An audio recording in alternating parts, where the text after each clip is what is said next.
Hey everybody, welcome back to my channel. My name is Kara, and today's video is going to be my July housing market update.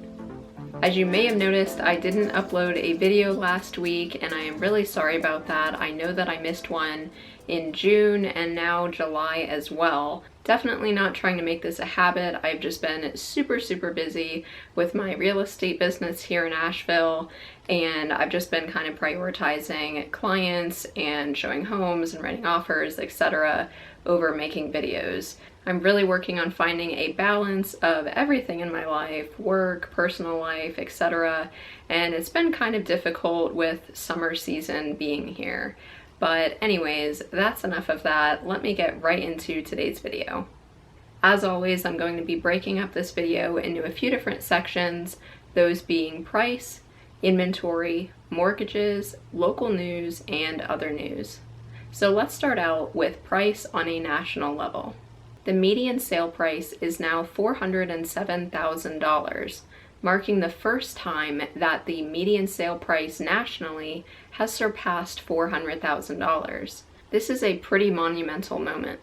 I have a chart I'm going to put up on the screen for this next statistic that I'm going to share, and that is that the median asking price for newly listed homes tracked by Redfin has dropped 1.5% for the 4-week period ending on June 26th. Now, if we take a look at the bigger picture of what this chart is showing us, it's that while we do have a little bit of a slowdown currently, asking prices have remained 14.7% higher than they were a year ago.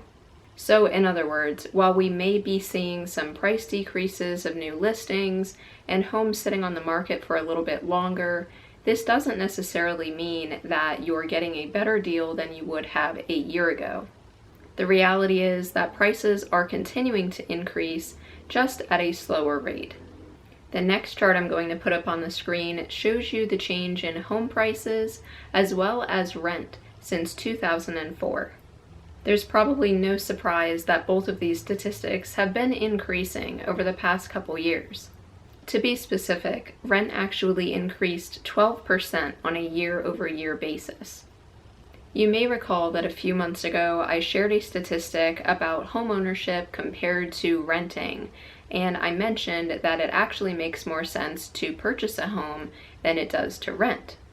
Interestingly, home ownership right now is 31% more expensive than renting on a national basis. While this isn't great news, it could be a factor that's pointing to a potentially stabilizing housing market, as many would-be buyers are now being priced out of the market due to home price increases, inflation, interest rate increases, etc. Speaking of inflation, you've probably heard this all over the news, but inflation is officially at 9.1%. Now, I wanted to bring this up in this video because the reality is that inflation is so much more than 9.1%. It's really more around the 17% number. In other words, inflation is much worse than the Fed actually wants you to think it is. That is a whole other discussion for a totally different video and not necessarily something that's super real estate related. So I'll leave that topic for another time. I won't dive too deeply into it, but just know that inflation is definitely affecting the housing market. Let's jump into price on a local level. The Q2 statistics are now out, and they show that for the Asheville region, the median sale price is now just under $395,000, which is 16% higher than we saw in Q2 of 2021. I'm going to put a chart up on the screen here that shows you the median sale price for Buncombe County for Q2, which was $465,000. This is an 18.2% increase year over year. The average sale price for the area is now pushing $593,000, a roughly 18% increase from last year as well. So while you may see headlines out there that talk about price decreases across the country and housing market slowdowns, there may be some truth to that, but if you're looking specifically at the Asheville market, you can see that the housing market here is still going pretty strong. I know a lot of buyers that I'm personally working with have approached me and said, hey, it seems like the housing market's slowing down. What do you think in terms of placing an offer? Can we be more aggressive? Can we maybe go in under asking or start putting down smaller due diligence or earnest money deposits? And what I always say to this is there's a possibility, and it really depends on the seller. But you have to remember that while we are seeing fewer offers being placed on properties, in other words, we're not necessarily seeing 10, 20, 30 offers on one home in a matter of 24 or 48 hours. Instead, we're seeing maybe a couple offers on a property over a few days or maybe a week. So the reality is the market is still competitive, and it is still a very strong seller's market. The market that we've been in over the past couple years was such a strong seller's market that it was pretty much unheard of. The market we are in right now is certainly a little bit cooler than we saw last year, but again, it is still very strong. This is something that I believe today's buyers and sellers are going to have to kind of keep in mind as we see this real estate market shift in the coming months and coming years. In Q2, sellers have been receiving 102.3% of their list price. So while it is possible that some homes will close for below list price, it's certainly the case that plenty of homes are still selling for above. Let's hop into inventory on a national level. As I mentioned earlier, we certainly still are undergoing an inventory shortage, both locally as well as nationally. I was reading an article the other day about something that might help towards this inventory shortage, and that is the construction of more multi-unit homes. If you take a look at this chart here, you'll see that multi-unit homes were being built much more often up until the 1980s. The 1990s saw a significant shift towards more single-family homes. Almost 16% of homes that were built in the early 80s were multi-unit homes, whereas currently it's more like 1.4% of newly built homes are multi-units. If we were to start building more multi-unit housing, this could help not only with the inventory shortage, but also offering more affordable first-time homebuyer homes, as well as being a more environmentally friendly and sustainable way of building. Big mansions with massive lawns don't tend to be the style nowadays. There are plenty of people that are looking for walkable neighborhoods and just want the convenience of being close to everything. Of course, it's a matter of opinion as well, but I really do think that if we were to build more multi-units, there would certainly be a demand for it.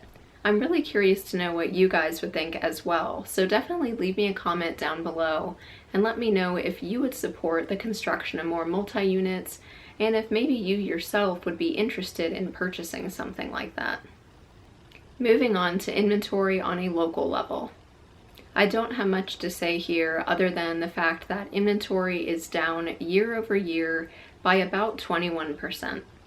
Let's move on to mortgages. Mortgage rates posted their largest weekly decline since 2008.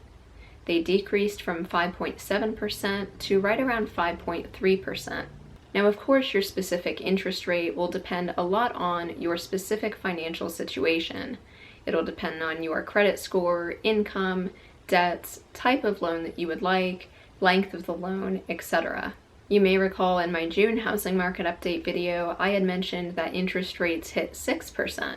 So the fact that we are seeing a bit of a decline is a little bit hopeful for certain buyers. Now, whether or not we are going to continue to see this decline or even stabilize where we are currently, it's really tough to say what will actually happen, and there's a good chance that we'll see interest rates start to increase again as the Fed tries to get a handle on inflation. With interest rates almost doubling from where they were at the end of last year, home buyers are faced with mortgage payments that are roughly 40 to 50% more than they would have seen last year. This is certainly a big jump and definitely playing a role in a little bit of the housing market slowdown. Alright, hopping into local news. I recently heard that Chai Panai, which is an Indian restaurant in downtown Asheville, won the James Beard Award for America's Most Outstanding Restaurant. Now, if you haven't been there before, which I must admit, I actually have not been there yet. It's been on my list, I just haven't gotten around to it. But if you have ever been there, you have probably seen the line out the door for this place. And I'm pretty sure that with this new award, those lines aren't going to be getting any better. So hopefully they'll be opening up a second location. But I think this is really cool that a restaurant here in Asheville was featured nationally. If you guys have been there, leave me a comment down below and let me know what you would recommend that I try whenever I do get a chance to head over there. Alright, moving on to the final category, and that is other news. I've noticed recently that some of my clients have been making the assumption that so many buyers out there are cash buyers or investors or huge corporations, or maybe that there's going to be a huge jump in foreclosures, or that there already has been. And I wanted to add some clarification around this. So I actually have some national statistics that will clarify some of this for you. In May of this year, cash buyers made up 25% of all transactions.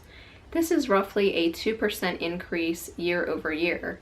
So there hasn't really been a whole lot of change in the number of cash buyers. Furthermore, 16% of homes were purchased by individual investors or as second homes. In terms of distressed properties, in other words, foreclosures or short sales, less than 1% of homes that were sold fit into this category. I also want to talk a little bit about home buyers backing out of new build and construction contracts. We've seen an increase in buyers backing out of these types of contracts, and it could be for a few different reasons. This could be due to interest rate increases, supply chain issues, maybe a buyer's employer is no longer allowing them to work from home, etc. While we have been seeing an increase in cancellations, this doesn't necessarily mean that the cancellation rate is high across the board. Well, cancellations were pretty much non-existent during the housing boom in 2020 and 2021. So this rise in cancellations is really coming from a low base of comparison. However, it does show that demand is slowing slightly. The final statistic I want to share with you is related to the last one, but this one is specifically around home purchases in general, not just new construction. I'm going to put a chart up here that shows you how about 60,000 purchase contracts were canceled in June of this year, or right around 14.9% of homes that went under contract that month. This is according to a new Redfin report that was recently released. As you can see, this number was previously around 12%.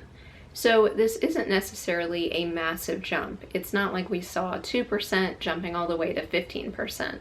This is just a couple percentage point change. It's possible that this could be because of interest rate increases, maybe buyers are pushing a little bit harder with their negotiating, or some other reason. Well, that is everything for today's video, guys. I really hope that you enjoyed this one.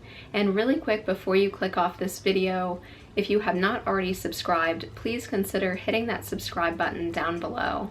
I actually had a goal this year of reaching 500 subscribers by the end of the year, and at the time of recording, I am at 491.